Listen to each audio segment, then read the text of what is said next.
So we just made a prediction on what we thought Jack and Annie were going to see coming from behind the trees, right? So some of you said monkeys, some of you said gorillas, some of you said an eagle, so many different answers. But and one person said a lion. So we are going to find out what it is, okay? Jack and Annie crouched in the tall grass. There was a big lion, three lionesses, that's the girl lions, and a bunch of cubs. Those are the baby lions.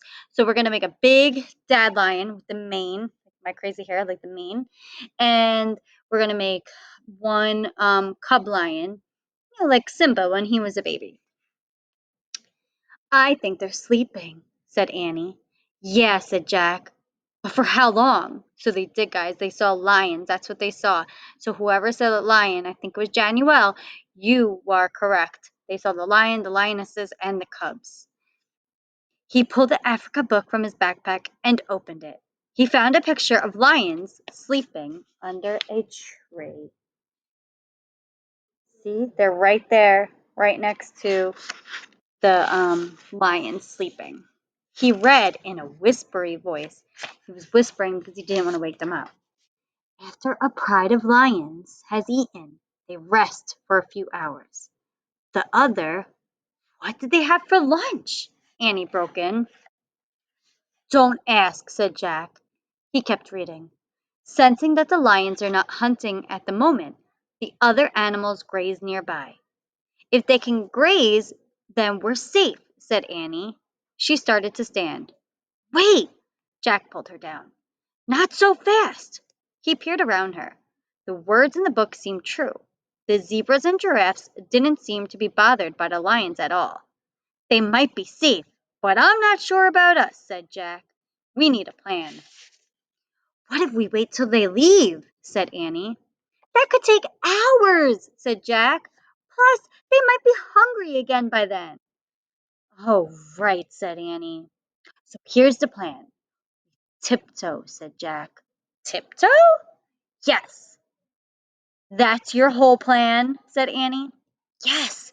Tiptoe to the rope ladder, said Jack, very quietly. Good plan, Annie teased. Just do it, said Jack. He stood up slowly. Annie stood with him. They began tiptoeing through the grass very slowly. The lion flicked his tail. Jack and Annie froze. When his tail was still again, they moved again. Suddenly, high-pitched laughter split the air. Jack and Annie stopped. The hyenas were back. They were standing off to the side, watching Jack and Annie. Jack and Annie made silent monster faces and shook their fists, but the hyenas only laughed some more. The big lion stirred lazily. He opened his golden eyes. Jack felt the hair rise on the back of his neck, but he didn't move an inch. The lion lifted his head and yawned. His giant teeth gleamed in the sunlight.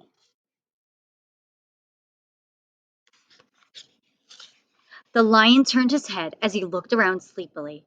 Jack held his breath as the lion's gaze rested on him. The lion sat straight up. His piercing yellow eyes met Jack's. Jack's heart raced. His mind raced. He remembered something. He'd read lions avoid giraffes. Jack looked around. There was a giraffe walking toward the tree that the magic treehouse was in. Suddenly, he had a new plan. Get under that giraffe, he said. Now you're the one who's nuts, Annie said back. But Jack grabbed her hand, he pulled her over to the giraffe and underneath it.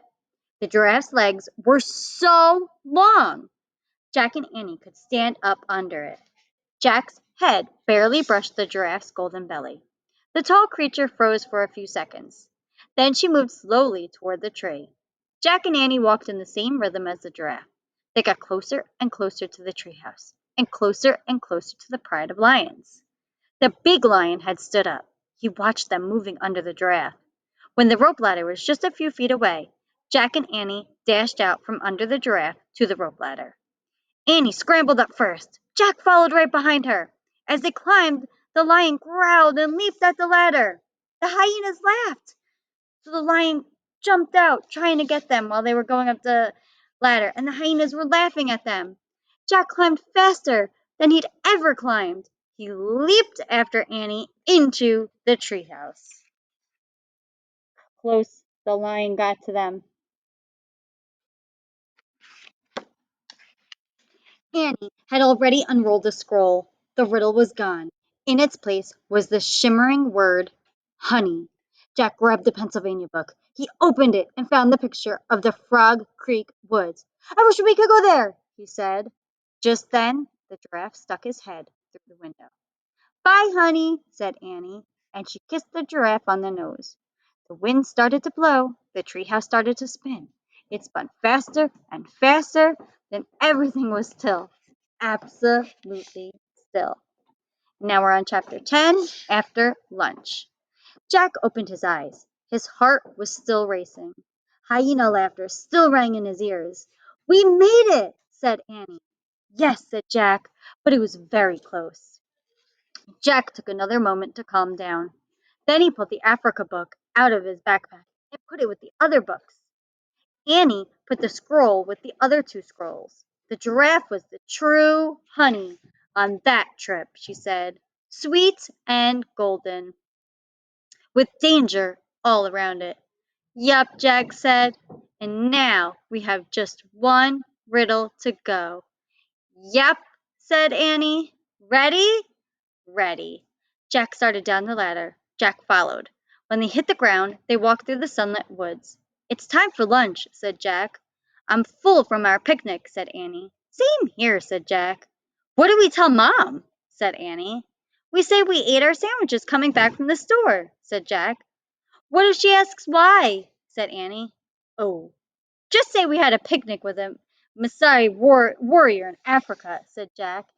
Annie laughed. Right, she said, because we don't want him to be mad at us for taking his honey. Right, said Jack. The honey from a beehive that a honey guide led us to. Right, said Annie.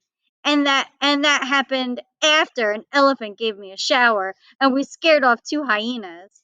Right, said Jack. And after you fell into a mud hole because you were helping a million wild beasts migrate across a river. Right, said Annie. And all that was before a giraffe saved us from a lion. Right, said Jack. Jack and Annie left the Frog Creek woods and started up the sunny street. They were silent for a moment. Then Jack pushed his glasses into place. We better just say we ate our sandwiches on the way home from the store, he said. Right, said Annie. And if Mom asks why, started Jack. We'll just say it's a really long story, said Annie. Right, said Jack. With like 10 chapters. Annie laughed. Good plan, she said. Very good plan, said Jack. They crossed their yard and went up their steps and through their front door. We're back, Annie shouted. Great, called their mom. Ready for lunch? Our prediction is going to be about what do we think the next book's going to be about? This is the cover of the next book. It's called Polar Bears Past Bedtime. What do you think is going to happen? Or where do you think they will be? You see how they are wearing really heavy coats and a polar bear is next to them? And it looks like there's a bunch of ice underneath them.